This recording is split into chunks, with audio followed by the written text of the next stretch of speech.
Welcome, scholars, to Mr. Honeycutt's math class.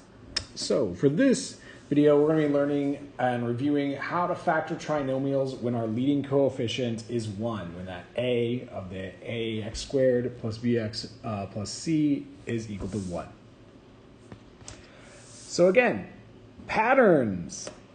The basic thing that we're looking for is with these is what two numbers multiply to the c, which is the last one, okay, but add some up to this one, okay? So what two numbers multiply to negative 12, but add to positive 4? All right, so negative 12, that could be, negative 4 and 3. But if I add those, I'm going to get a negative 1x. Well, that's not going to work.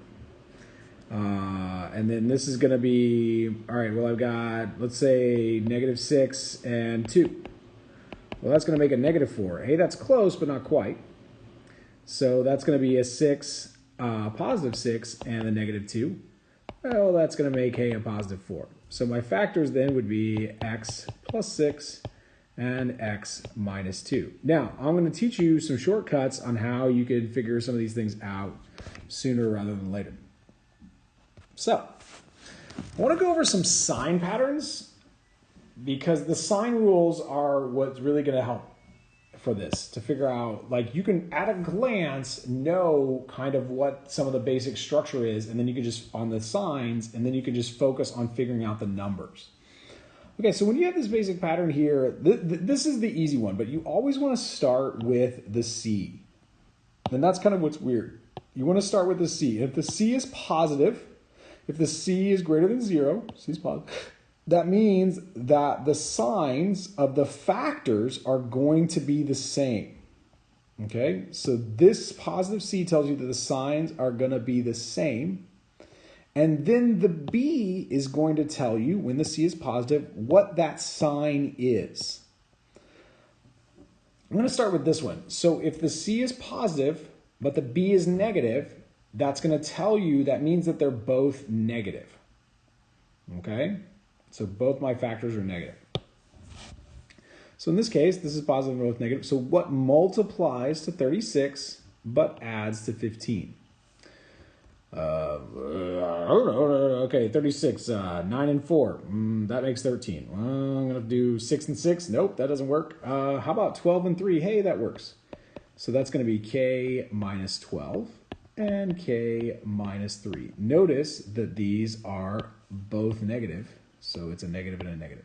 And I technically could have figured that out before, before I figured out what the actual factors were, I could have known that. Now for here, and the reason why I did the both negative first is because I want you to see that sometimes you get, this pattern is so simple that it looks like, oh, they're both positive, so this is going to be positive. And then when you get to here, it doesn't work like that. And I'm like, I don't know why. And it's, okay, this is a false pattern here. So they're both positive because the C is positive, and then this one tells you what the sign of both of them are. So before even working on the patterns, this is just going to be an x plus and an x plus. So then I just got to ask myself, what multiplies to 10 and adds to 7? Well, that's going to be 5 and 2. Now, the other sort of big pattern here is when the C is negative, what that means is that my signs are going to be different. The signs are going to be opposite.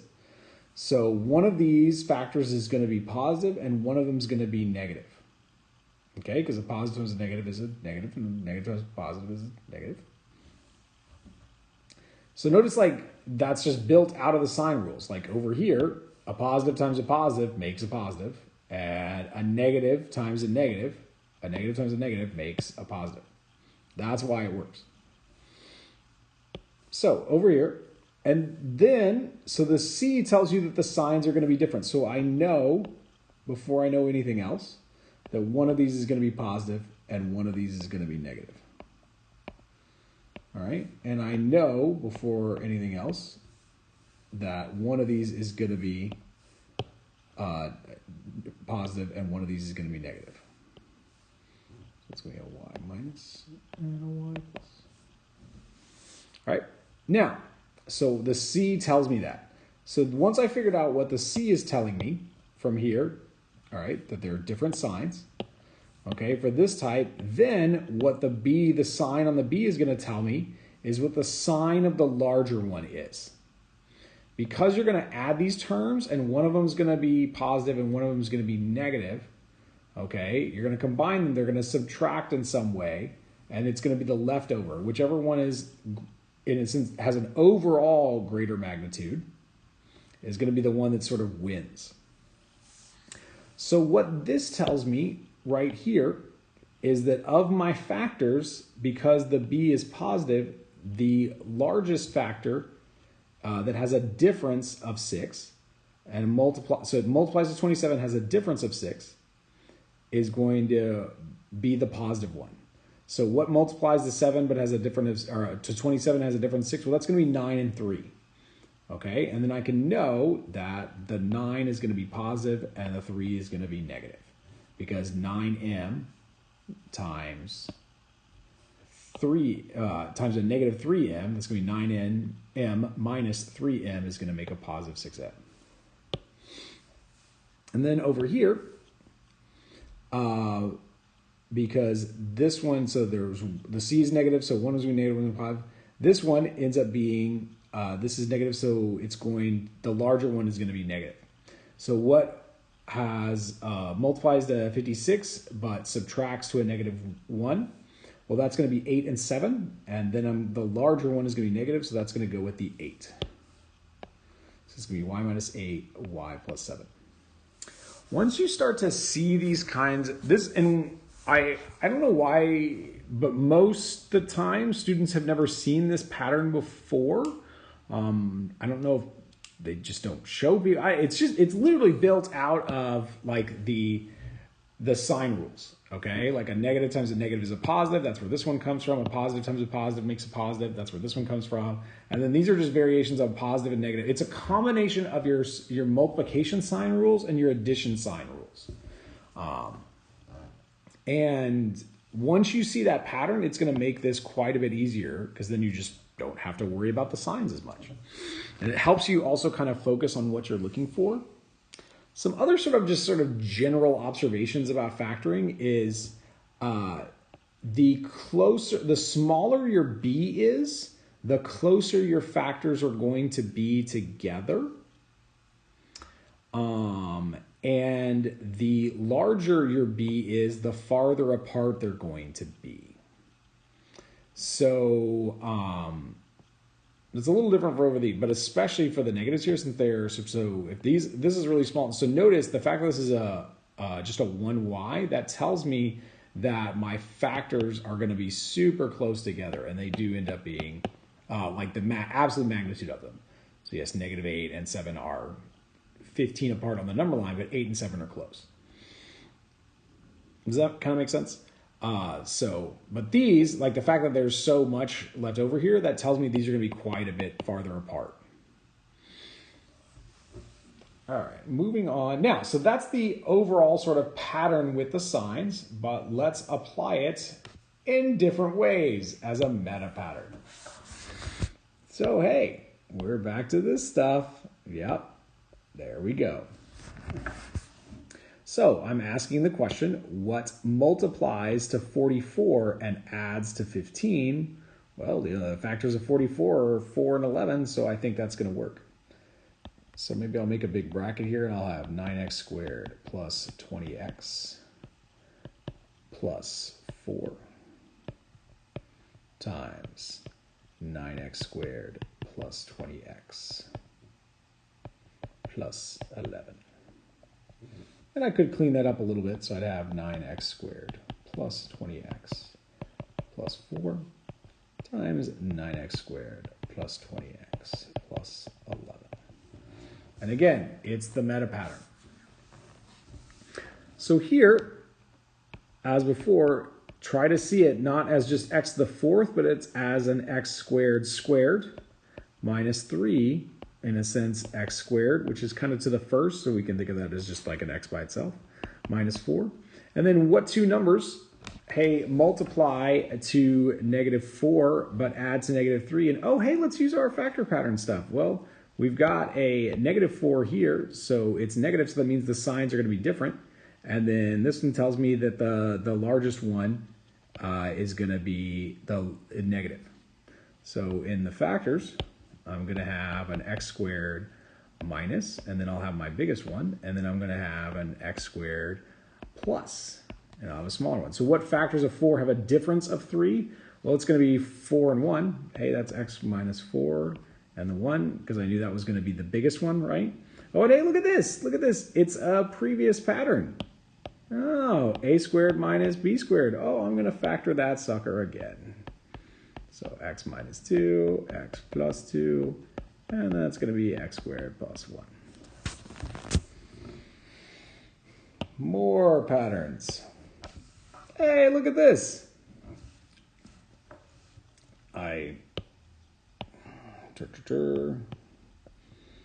Okay. Notice that's technically a squared, you can think of it as. So we're solving here.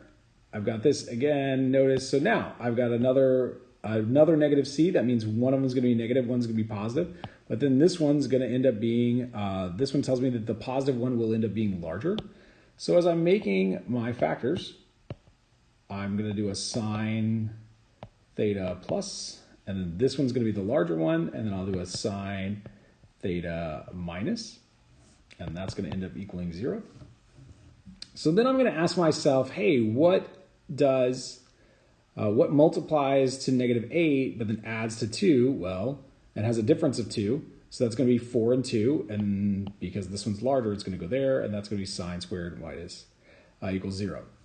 Now, when you actually solve these, by the way, so sine theta plus 4 equals 0, and then sine theta minus 2 equals 0. So this is going to be when is sine theta equal to -4.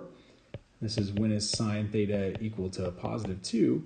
And the answer to both of these is in fact no solution, because there is no value, no angle of sine that you can give that will give it a radius of greater than 1. So there's nothing that's going to work. Same thing over here, by the way. So this one's actually a no solution, but at least you can see how the factor patterns work here. Now, this one isn't going to show up on the Delta Math, but it does show up, honestly, quite frequently on the IB exam and this kind of stuff, and it's actually the same sort of pattern. So you're going to think of this as e to the x squared minus 11 e to the x plus 18. All right, and then hey, let's look at our patterns here. So I've got a positive c, that means they're both the same, and then this one tells me what the sign of them is, so that means they're both going to be negative. So I'm going to have e to the x minus, and then e to the x minus. So I figured out the signs before I figured. So then what multiplies to 18 but adds to 11? So then that's going to be 9 and 2. And that's it. So notice you have to know your exponent rules pretty well. Remember, we're kind of decomposing. This was a multiplication, and so I'm turning it, kind of using the rule we normally use, but using it backwards. So that I can think of e to the 2x, that's the same thing as e to the x all squared. But once I think of it that way, I can then hopefully easily see the factor pattern as before. And hey, look at this. This was a plus plus one. This was a minus minus, this is a plus minus, and a minus plus. Oh my gosh, we used the sign rules and they helped. I know the sign rules sound kind of clunky right now. I promise you, if you practice them a little bit, it will help you. So, at least, especially, it's not so much helping in figuring out what to do, but it's helpful in ruling out things that you know aren't going to work. So that's factoring trinomials. There's quite a bit of Delta Math on this. Get to work.